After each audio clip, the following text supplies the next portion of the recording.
Hello, everybody, and welcome to another edition, episode number 6 of the Lab Epstein Hitting Podcast.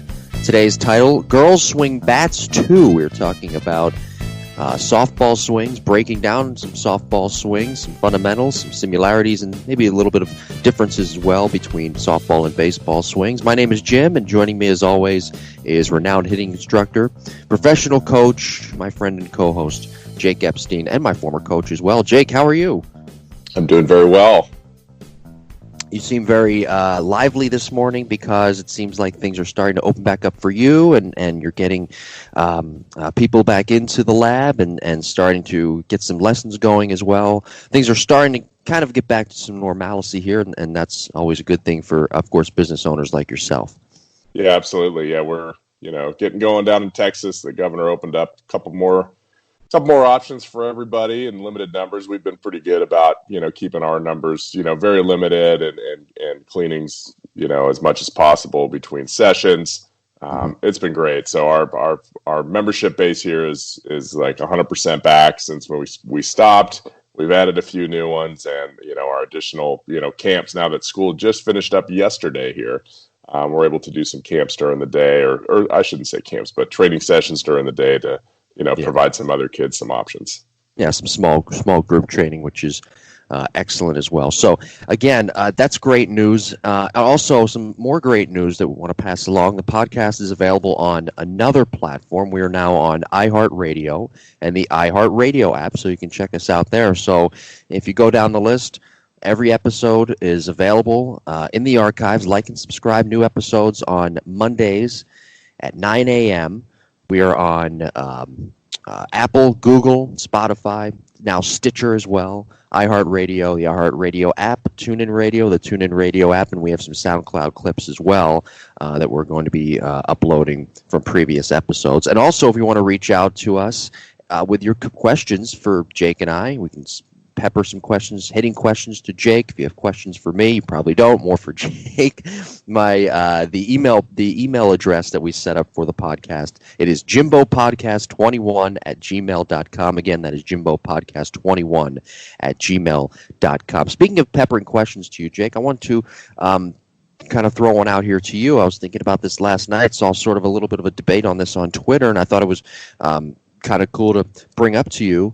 Who do you think is the best young hitter in baseball and the next hitter that will break out? Maybe this is kind of a two-part question, but who will next break out to being that next best hitter and getting to that next level of being a top hitter in Major League Baseball when it does eventually return? Yeah, I think it's Vlad Guerrero Jr. would be, my pick. I think you could say he's not an unknown.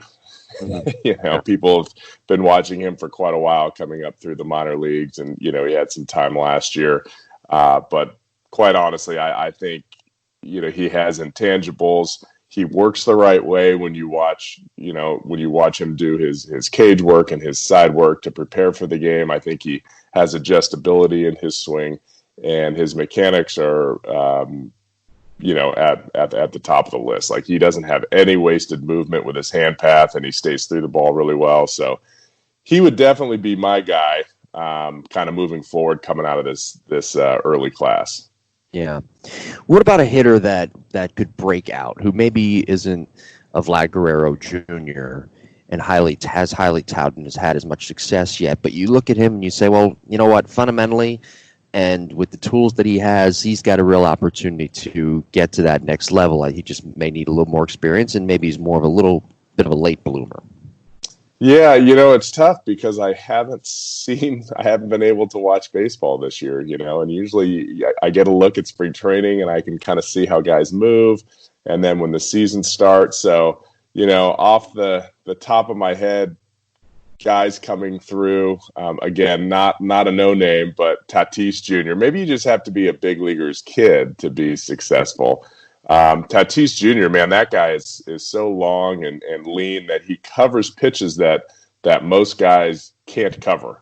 And he moves his body. He's more of a, I don't know if I would say a free swing, but a natural swinger where, his footwork might be different on 6 out of 10 pitches and pitch locations, he's able to adjust his feet accordingly, which you can't really teach. So I guess we'll call him a guy that sneaks up on people because nobody watches, unfortunately, the Padres, but they will soon enough. Well, soon enough. Yeah. Well, and they hopefully will hear the name, if they haven't already, Fernando Tatis Jr. And also another thing with him, too, he just needs to stay healthy. Yeah. It's a big thing for him. Mm-hmm. I think Peter Alonso was the one who said it last year. He put it perfectly. I don't know if he meant this as a compliment, but I think there's some negative to this as well. He said he plays, and I'm paraphrasing here, he plays very much like a soda bottle that's ready to explode. Mm-hmm. And times that can be a good thing, but over 162 games, maybe not. Right. Yeah, and that's just due to age, and I guess Acuna doesn't have that, but he's an outfielder, But you have an infielder that plays, he's electric and he's fun to watch, and that's going to happen for a couple of years. Before we move on to the topic, one name did come to mind. I want to kind of pepper you with this one. How about Dansby Swanson? Yeah, so Swanny is he's a Vanderbilt Commodore, so that he's probably a pretty intelligent guy, but mechanically he's changed a little bit throughout the last couple of years, where he's starting to kind of sit back and stay behind the ball a little bit more. He's usually been very upright. His hand path, I have some videos of him that I use for my players, especially working pitches inside, is very, very short. And very compact. So I think as he continues to get more experience in the league and kind of figure out how pitchers work him, I think he's going to be able to handle all of those pitches that are thrown at him. And I do like the adjustments where he's starting to kind of get into his legs and get back a little bit more, because as he does that, I think his power numbers will probably come up too. Yeah. Well said. By the way, follow Jake on Instagram and Twitter. At Epstein Hitting, and also on Facebook, the Epstein Hitting Facebook page. I'm on Twitter and Instagram at Jim Tara for both of those platforms. Let's get into today's topic, though, and we're talking about softball swings. Last week we broke down Christian Yelich, the numbers for that episode. Thank you for listening. We're great for that. We're going to shift gears, though, a little bit here. The episode title today is Girls Swing Bats Too, and that is very much the truth. I was looking at, in prepping for the episode this week, Jake, I was looking at some softball swings on YouTube of some of the top college hitters, and from UCLA and Oregon, Alabama, and I saw a lot of similarities that stuck out, but I saw some absolutely beautiful swings. But I first have to ask you this, because I don't know the answer to this. I don't even have a clue of how to answer this. Unfortunately, I probably should, but I don't. What the bats, the weight difference between baseball bats and softball bats, and how does that correlate to scientifically when you talk about in baseball maybe swing a heavier bat to gain more of that bat quickness and bat speed scientifically? Yeah, so it depends on the player, but I had a college player come in yesterday actually to the lab, and we trained, and she used a drop 10. So I would say that's pretty much industry standard for most college players, is going to be a drop 10, difference in length and weight ratio of 10 ounces. However, they swing very long bats, so there is still some mass there. It's not like they're swinging a 30-inch, drop 10. They're usually swinging 34-inch drop 10s or 33-inch drop 10s. Now, if I remember correctly, Bailey Hemphill at Alabama, when she was here, I think she uses a drop 8, a 34 drop 8, which is obviously a heavier bat that probably creates a little bit more mass for sure, but the barrels are so long that it's very evenly distributed throughout the bat. Unlike a baseball bat, when we have younger players that are swinging drop 10s and drop 12s, some of our 8 or 9-year-old players, that bat is so hollow at the end, and it's very skinny, and then it has a giant, big, hollow barrel. And what happens is when the ball hits it, the ball actually has more mass than the barrel does, and that barrel moves all over the place. I don't usually see that with girls unless they're very young, 8 or 9 years old, and they weigh like 55 pounds. But for the most part, the softball bat's a pretty good bat. It's evenly distributed. The barrel's smaller in terms of diameter, so that energy, it's not quite as hollow. There's a little bit more density in there. which is totally needed because that is one big heavy ball that they're trying to hit. Yeah, yeah. How do they generate that bat speed and bat quickness? And by the way, that's a topic we're going to be talking about next week. But how do they generate that then with those bats? And I guess I should word it this way, because the bats are skinnier, the ball is obviously bigger in mass. Mm-hmm. How do they still generate that type of power that we see in the softball College World Series then? Yeah, well, you also have to understand the field is much smaller. It's 200, 220, somewhere in that range. The ball's moving really fast.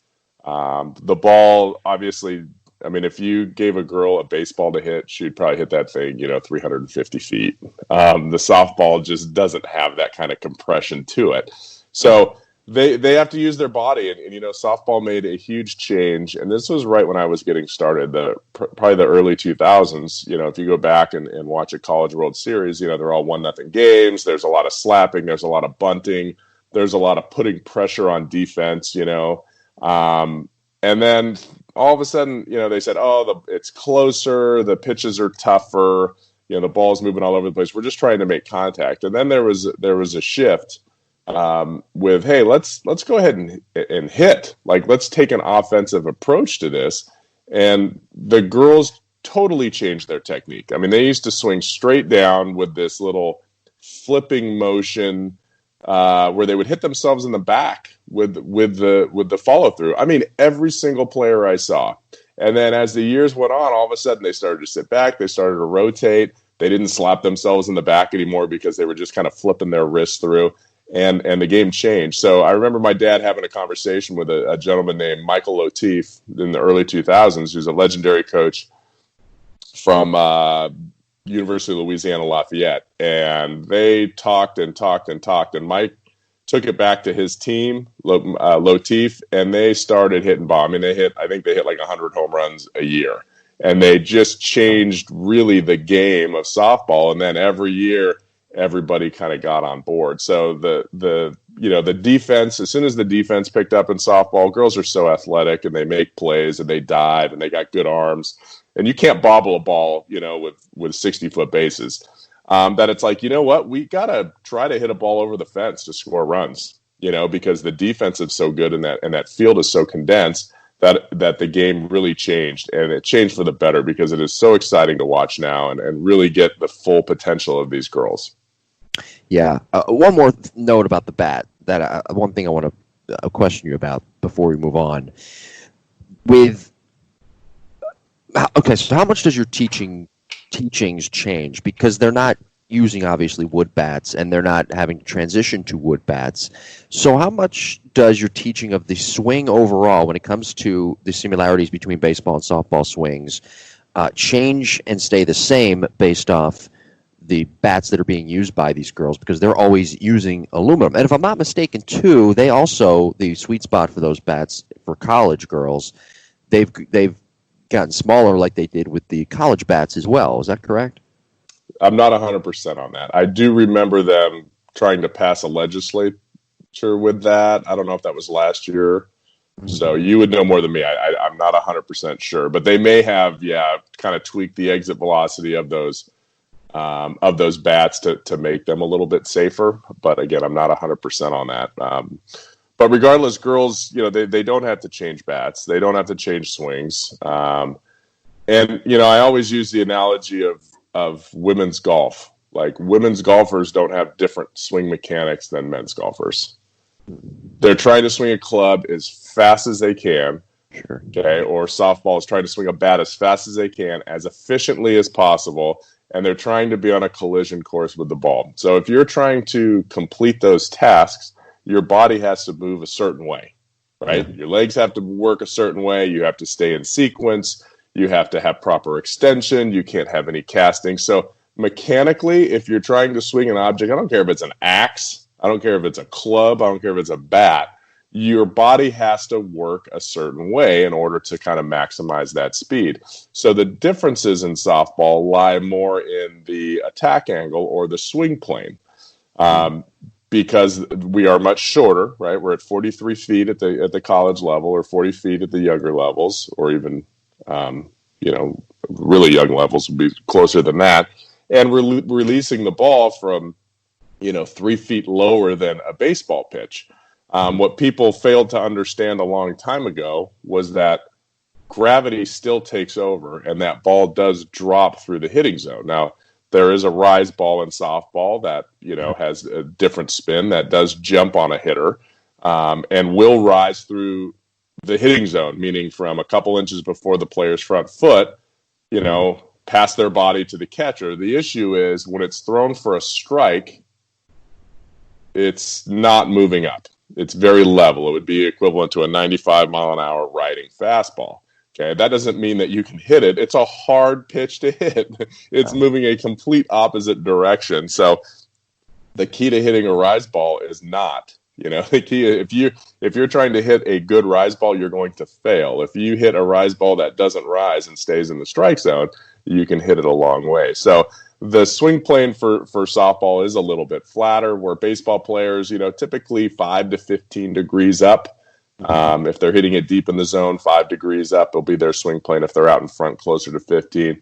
Softball, I try to get my players, a little bit flatter, maybe 0 to 10 degrees up through the zone. And that's based off the blast motion technology, and that's the attack angle. That's the attack angle, yeah. So their swing plane is a little bit more level. It's still up slightly, but it's a little bit more level.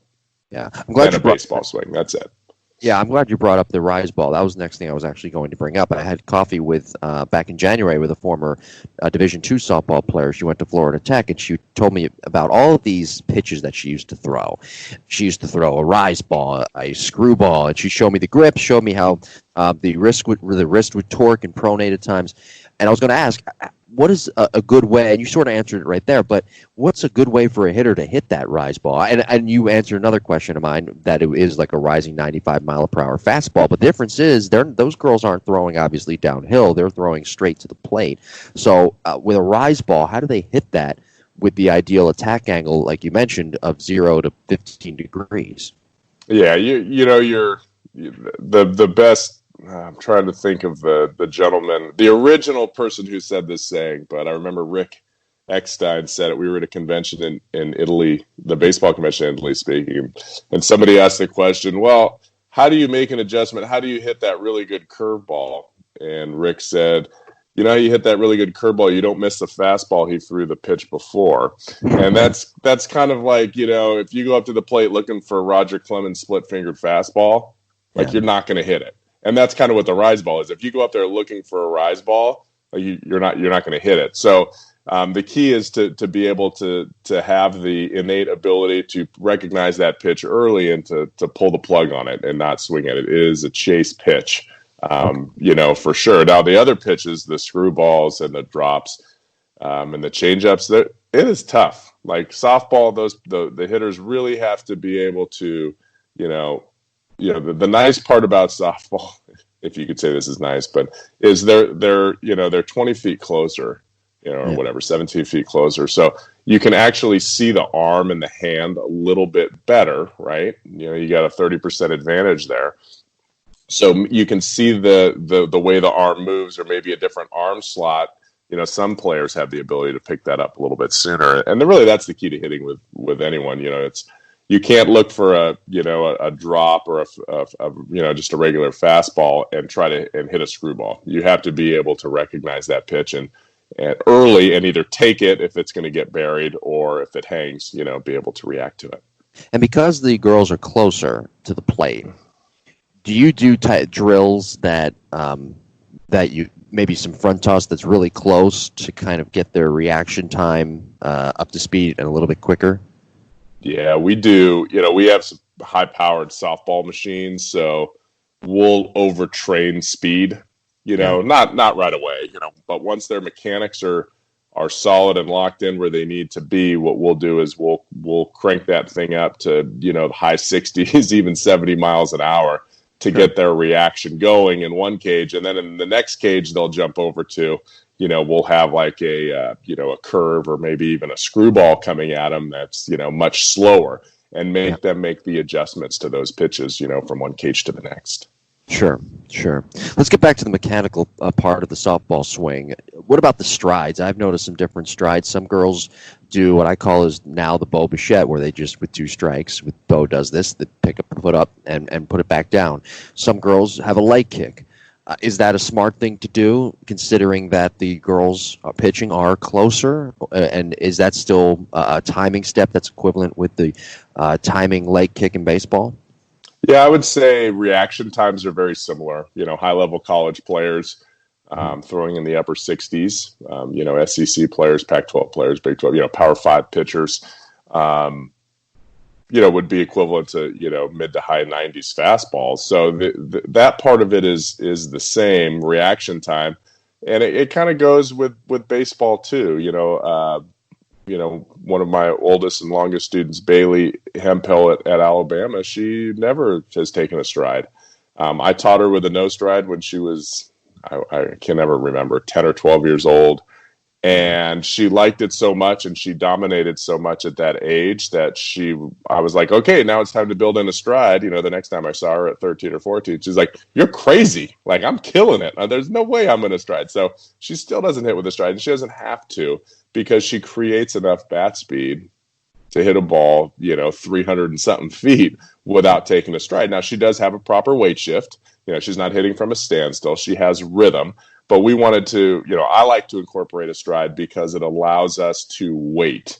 If we're early and we're playing a midweek game and the velocity is 10 miles an hour less than what we see on in a weekend series, it allows us to have that rhythm to master the stride and wait longer. So that's why I like it. Now, typically what you'll see is girls that are smaller will have a bigger stride because they need that weight shift and they need that ground force to create more bat speed. So, I remember it was at Alex Hugo, she was so good. She was at Georgia. She played for Lou there at Georgia, and she hit bombs. She had like a quasi Donaldson leg kick. It wasn't as squatty as that, but it was that high. She had the most beautiful rhythm, and the fact she could do it at 43 feet was just amazing. So, to each their own, for sure. If I had a player with really nice stride and a really nice rhythm, but was constantly late, well, then that really nice rhythm needs to go away, and maybe we need to go to more of a no stride, smaller stride approach. Yeah. When you're teaching young softball players to get on plane with the pitch and to stay connected and teaching them about bat path and hand path, do you do what you do with baseball players, put the bat on the shoulder, the no stride, and go from there? I've seen videos. It's kind of the same, similar type teaching, correct? Yeah, absolutely. I teach them exactly the same. The only thing I'll adjust is their hand path will be the same, because I'm trying to make, like this. I had just a great student yesterday. It was her first lesson. She's from Bryan, Texas, and goes to college here in the state. And it was so easy. Like, the girls really absorb information faster. And I don't know if they're more coachable sometimes, or they're more, at that level, their athleticism is where they can see something and just do it right away. Within 2 or 3 reps, she was able to complete these tasks. So she had a kind of a arm bar bat drag issue. And I put the bat on top of her trap muscle. I opened up her back armpit a little bit so she couldn't tuck that elbow in front. That made her left arm bend more automatically, and she did our, contact drill that we've been doing for 20 years, 5 or 6 times, and then all of a sudden we were able to start going through with that move, and she totally fixed her hand path in about 4 minutes. Now, is that hand path going to show up in a stressful environment?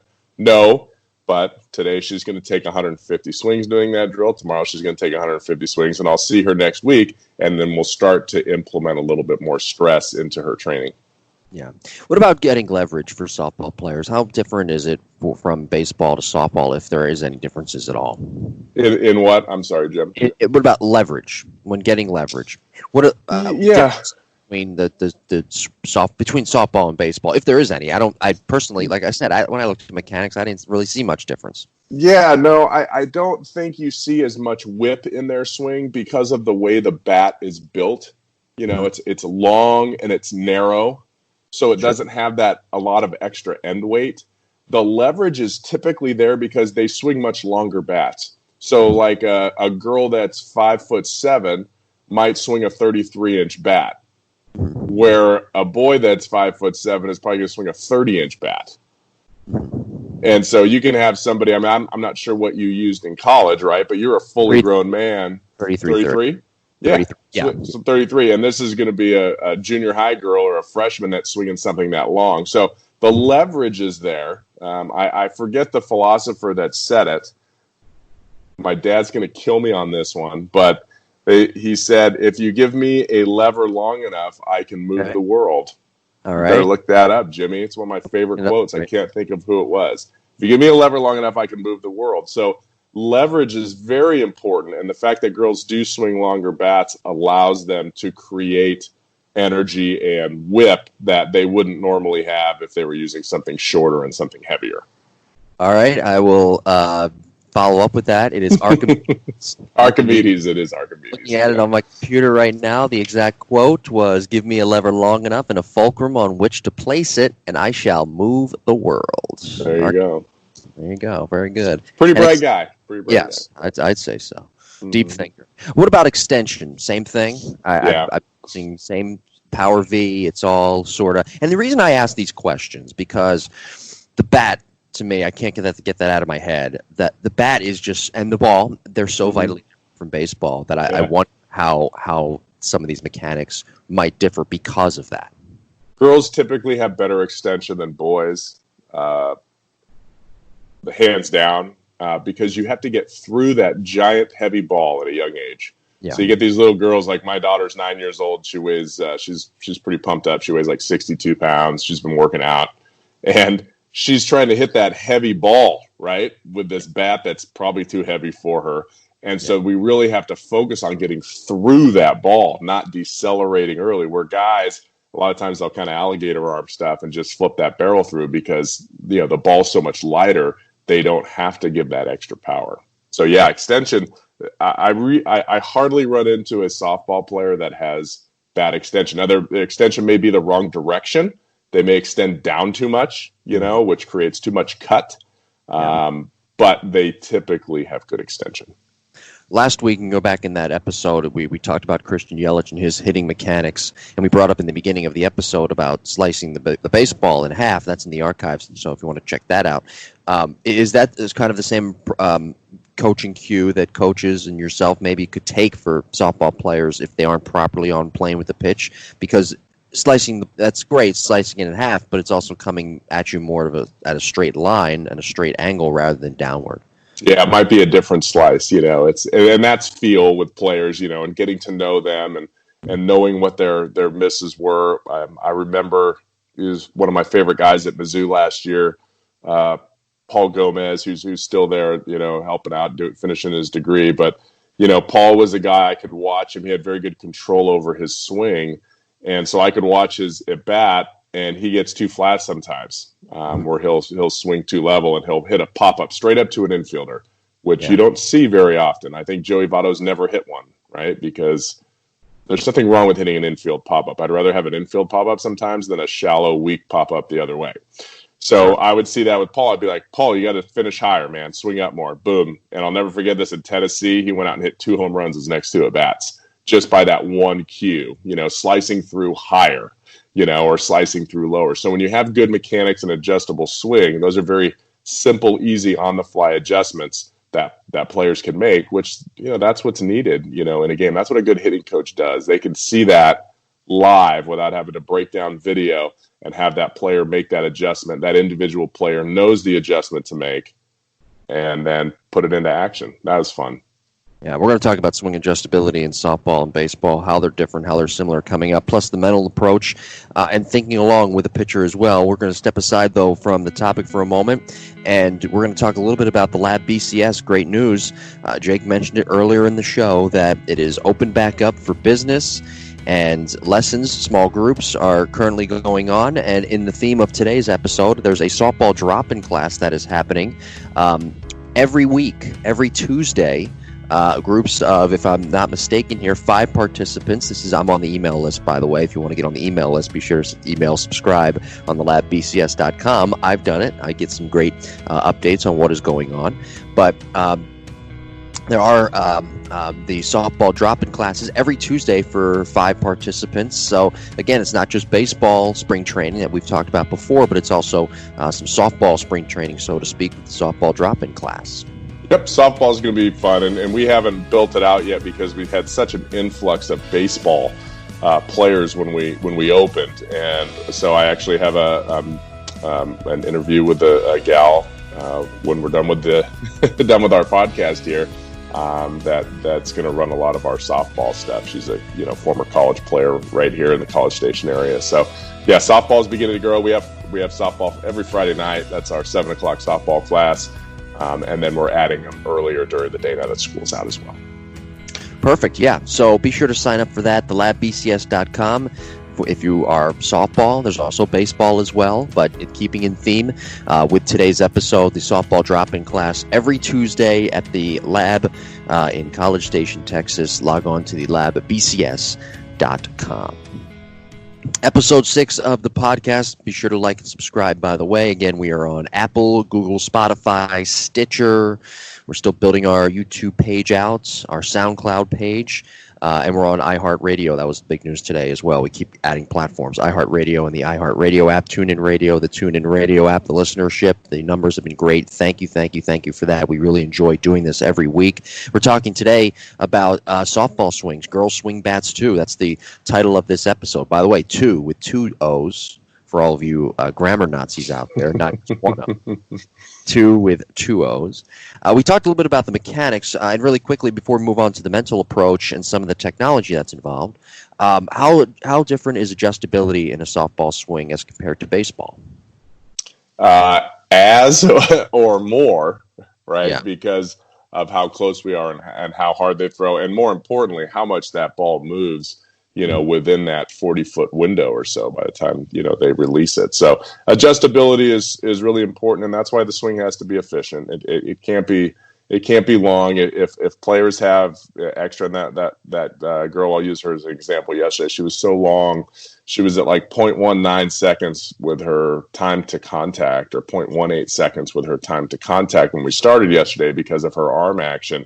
And after we cleaned that up, we got to 0.16, which is exactly where she needs to be. So when she was able to see that, she realized how important it is, and that extra 3/100ths of a second is time that we can utilize in making a decision whether or not that ball is going to be a strike, or that pitch is going to be a strike or a ball. Yeah. I'm from what I'm gathering from all of this, it just seems like girls, their swings are tighter, and because there's less room for error because obviously the pitcher's a lot closer. I mean, the mechanics, I should say. I shouldn't say tighter. I should say more consistent, I guess. Yeah, and more compact. Tighter is probably a right word. I mean, that's the feel a player would have. Like, I feel a little bit tighter with my swing. And that's it does. There is less room for error unless you do things different than the average person. There's always the outliers out there. Of course. All right, let's move on to the mental approach of softball. I talked about this on my other podcast, Location Nation, with Dustin. I brought up this point to him. He's big on location, obviously. He's a former professional pitcher, a friend of mine, and we always talk about how that it differs, obviously, from velocity. And I asked him this question a couple of episodes ago about when a pitcher's thinking along with you so perfectly, or excuse me, a hitter is thinking along with you so perfectly that now how do you get away with not having that velocity and still locating? Now I'm wondering with softball swing, what's the thought process like there in thinking along with the pitcher as well? Because there are obviously different pitches, off-speed pitches, the rise ball and whatnot.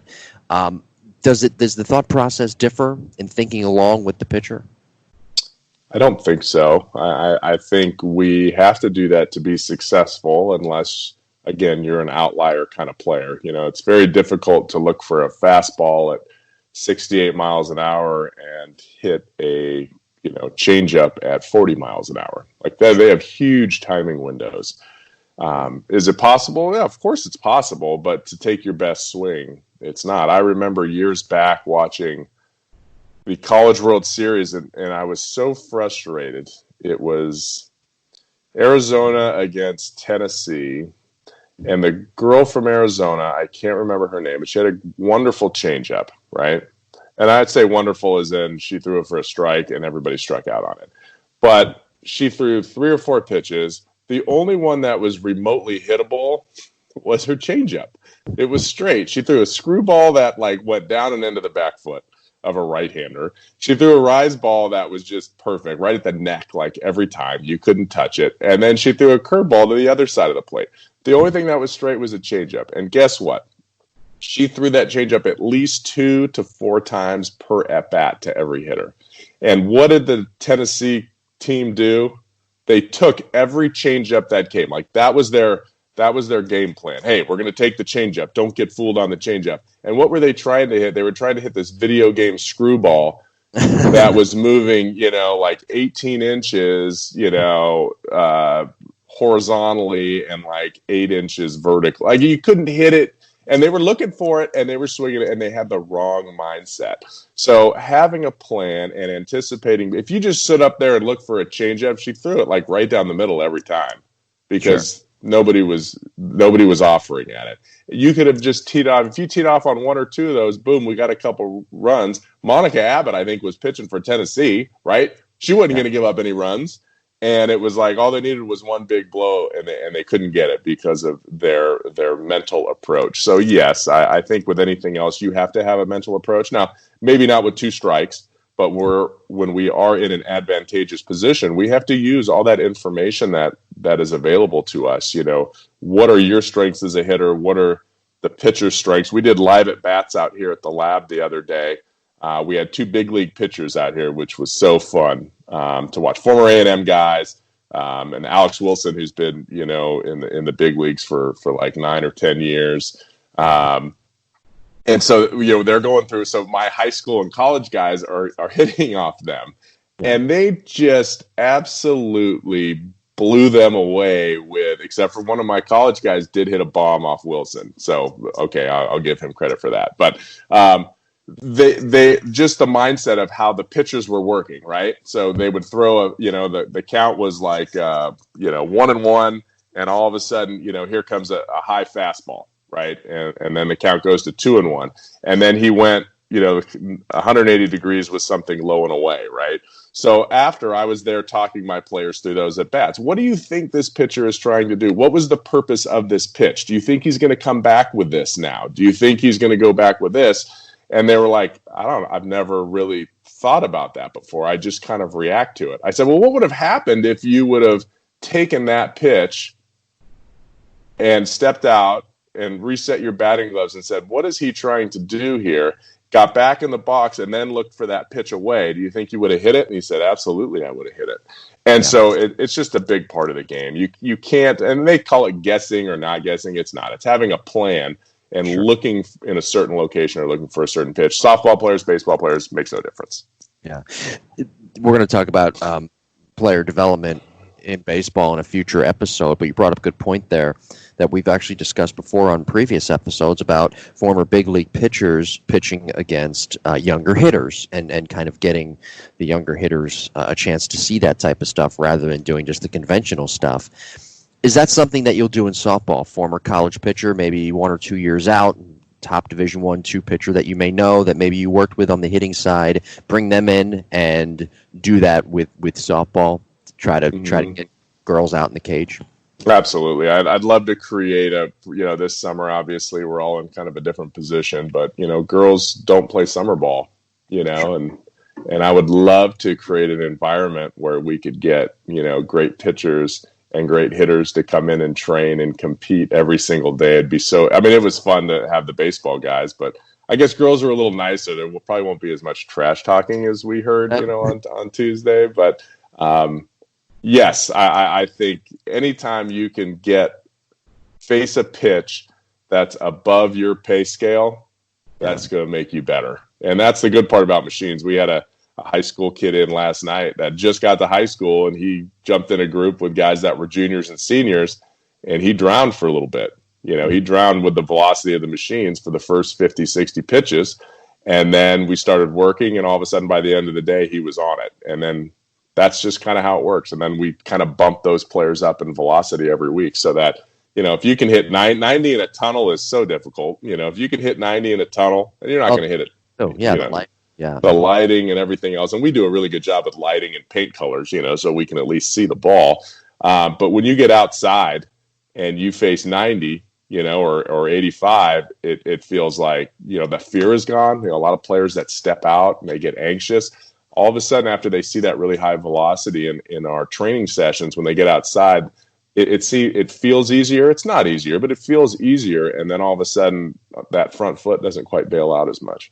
Well, and this goes for softball and both softball and baseball. The harder the training, I think, when you step outside, the easier it is to sort of get used to that instead of vice versa, the other way around. Yeah, and otherwise you're learning on the fly. It's like getting to spring training. Spring training used to be, all right, guys, let's stretch it out and run a little bit and sweat the beer out of our system and make sure we don't pull any muscles. Now dudes are coming to spring training. They're ready to rock and roll. Yeah. So it's about, getting timing and not getting blown away. I mean, that's why there's spring training, because it takes 3 to 4 weeks to get your timing down that you can't replicate without getting live at bats. Yeah, putting yourself in a really tough environment, and once you get to the ideal situation that you're going to spend the most time in, then you're putting yourself in a good spot to succeed. And I think that's with anything, though, too. I mean, you can equate that to being in the weight room or, whatever the case may be. I mean, some of the workouts you see now from guys training in the gym, they put themselves in some of the hardest situations, getting themselves ready in their body conditions for when they do hit spring training. So, like you mentioned, they don't pull muscles. Mm-hmm. Absolutely. And it's life in general, right? You take a new job. You're very uncomfortable the first week until you get it. You start to meet people. You start to get used to the environment. And then it's like, okay, now it's time to push on. Well, now we're just preparing for that a little bit sooner, taking that first week out. New podcasts, right? New podcasts, yeah. You just kind of fumble your way through. So the sequencing in softball, maybe you answered this and it just went over my head, but the sequencing, how different is that from baseball as it relates to thinking along with the pitcher, the sequence? Yeah, the sequence. I should say, are there like patterns? I should say patterns. Yeah, everybody gets into patterns, and you know what? Coaches get into patterns. Coaches call the pitches, at the college level, and whether that's right or wrong for the game. They have a chart. They've done their scouting. They know how they want to pitch players, and they continue to call those. They're going to look at their book. They're going to see, last week against blah, blah, blah, they had trouble with this pitch. Well, that's how they're going to attack you. So I always tell my players, your first at bat in a new series, and we're talking about older, college players, but your first at bat in a new series, that's how they want to pitch you. Like, that's the fresh scouting report right off the press that week that pitching coach worked so hard for. So how they try to get you out that first at bat, that's how they're going to try to exploit you the rest of the series. Okay, great. I'm going to have 10 to 12 at bats this series. I can give one away, right? I'm going to learn from that. How did they pitch me? Okay, now I'm going to change my mindset my next time up. Boom. Now all of a sudden I destroy something. Now that coach has got to figure out how to attack. Were they lucky? Did they was the pitch in a bad location? Was it whatever? Then you can start making adjustments. But patterns are patterns. Everybody falls into them. Sure. You know who doesn't fall into them as much? Catchers. Because they're there. They feel the game. They feel how the player's striding. If they're anticipating something soft or something hard, they can watch their stride or something in or something out. Coaches, typically can't see that as often. Let's move on to technology here. How is the technology similar? I mean, you mentioned you still use blasts. We're going to get down the technology rabbit hole here, but how? We'll just start with this. How is it similar to baseball? We use the same stuff. So, Coach Murph at Alabama, he's awesome, dude. I'm pretty sure they're big Rapsodo people. They like to use the Rapsodo for. I'm assuming they probably use it for pitching too, but I know they use it for hitting. which gives you launch angle and spin rate and exit velocity, and it diagrams it. HitTrax has a softball platform, so our HitTrax machine, we're able to, it compiles the same information: launch angle, exit velocity.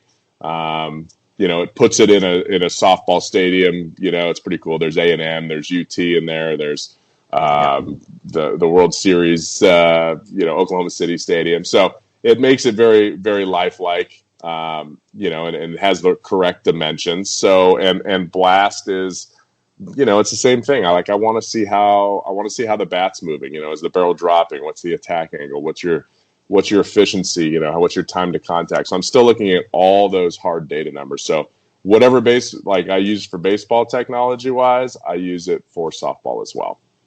How do you feel the technology is spread out now throughout college? Is it behind in softball? Is it bucking the trend? Is it ahead? Where do you feel the technology is right now? I feel it's pretty similar. Baseball and softball are always behind golf. Golf's always kind of leading the way with that, but I feel like huge steps up in baseball the last 3 or 4 years. I would say I would say it's the same. I mean, maybe more. But I think they all use pretty much the same stuff. If the programs, can afford to have that technology, they're utilizing it. So it's pretty much similar then to baseball. All the technology, maybe the attack angle is a little bit different. How prevalent is launch angle in softball? Again, super important because you got to figure out the strength of that player. So with every play, launch angle isn't a perfect number for everybody, and it's. The only time you can, I have issues with this, but, if you're trying to create a launch angle, of 25 degrees, which is really great for, extra bases, doubles, and you're trying to create that off a tee with a ball not moving, you got to swing up close to 25 degrees. Yeah. So you're manipulating things, but, with the HitTrax and you got a machine going, we can kind of figure out where those trends lie. So, yeah, if you have a player with an exit velocity of, 65 miles an hour in softball, then she shouldn't hit balls over 25 degrees. If you have a player that has, maybe 80 mile an hour exit velocity, well, she could hit the ball actually higher. She could hit the ball higher than a baseball player because the field is so much shorter, okay? And the seams will grab a little bit more in softball. So you can get really good backspin with a softball, but you can also get too much backspin with a softball because it's bigger and the seams are larger. So you have to, meaning it'll kind of grab and lift and it won't carry as far. So it's like anyone else. Launch angle is a product of what your swing plane design is and what your ideals are, and that all has to be factored into what kind of hitter you are and what your exit velocity. We got a little guy here. He's going to hate me if he listens to this, so I won't say his name. But he's going to play in college. He's 60 pounds, 50 pounds, second baseman. He's like 5'6". The dude just rakes, like the most beautiful swing. And he hit. We were on the HitTrax. He hit 97 last night with his exit velocity. And unfortunately, this guy's going to go to college, and they're going to be like, "You're a second baseman. You're 160 pounds. You need to hit a ball to right field." Yeah. Carve it the other way and move a runner over, when this guy's exit velocity could, hit him 10 home runs, 15 home runs in college. Sure. And that was off, 97. If that's a game ball, that's over 100 miles an hour. So anyway, you try not to pigeonhole, but you want that data per player. Look, this is your average exit velocity. Therefore, you can be successful with a launch angle of, this degree. Yeah. What about, we see in player development, and I think you and I have talked about this before, where players, they want to hit a certain number rather than using that technology to assist them in their approach in the batting cage. Okay. Does that happen with softball players as well, where they sort of want to just hit a number and they get too technology obsessed rather than using that as assistance to their approach and what they're trying to accomplish that day? Not as much as baseball. Okay. In baseball, it's like I got to hit a number. I got to hit 100 off a tee. Yeah. And then all of a sudden I can, maybe play at the next level, right? When I've seen a lot of 100s that off a tee that don't play. Like Yeah. they go home after one semester because they don't have the other intangibles. So softball's not as crazy as that. They're not looking at that. I mean, they're definitely looking at those numbers, but not as much as, say, a collegiate baseball program would look at that number at a showcase. Right.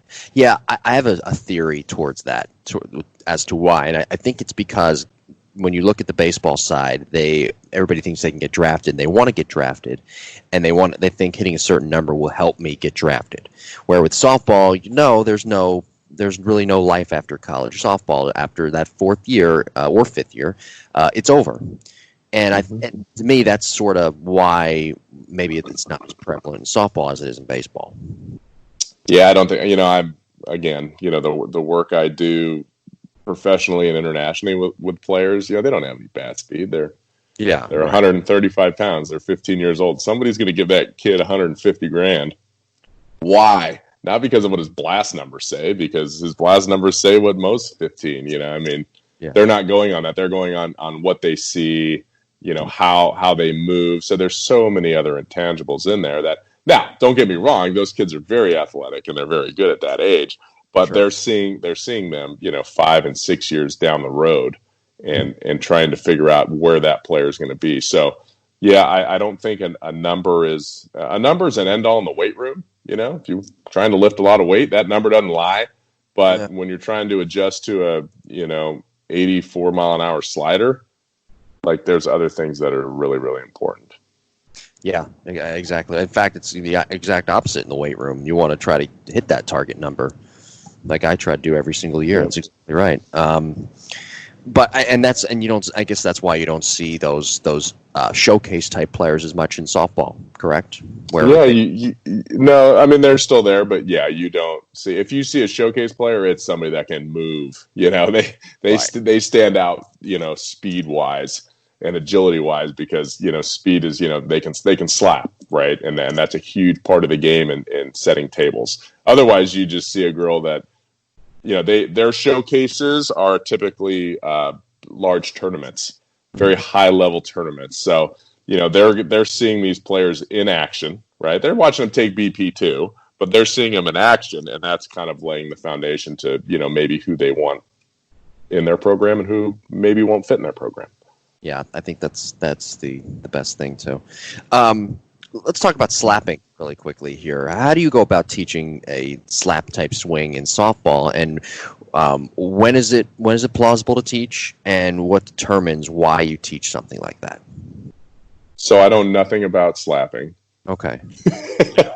So you kind of put that out. You put that on the back burner and just teach that is for someone else. Yeah. So the slapping. It's funny because my daughter's she's not my size, so she's skinny and quick and hits left-handed. So I had to have somebody teach her how to slap. So she knew how to do the footwork for it. So yeah, there's a part of it. I know very, very little about the slapping, except that I love them because they get on base and then the other girls can drive them in.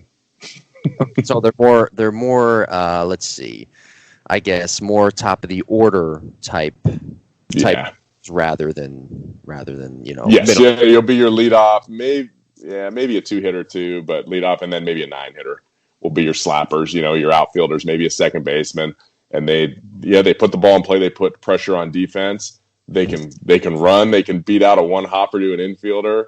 And it's fun to watch. So it's a cool part of the game because it brings a different dynamic you don't see in baseball. Sure. It's just something that I'm not. I don't do that. I don't know how to do it. Final question here, kind of a broad range type question, and you touched on it a little bit earlier. What are the biggest differences and the biggest similarities in baseball and softball swings? So the similarities are, we still need to create energy. We still need to be efficient, and we still need to be on plane, meaning have a collision course with the pitch. The biggest difference is that softball players, there's a decent amount of softball players that overmatch the field.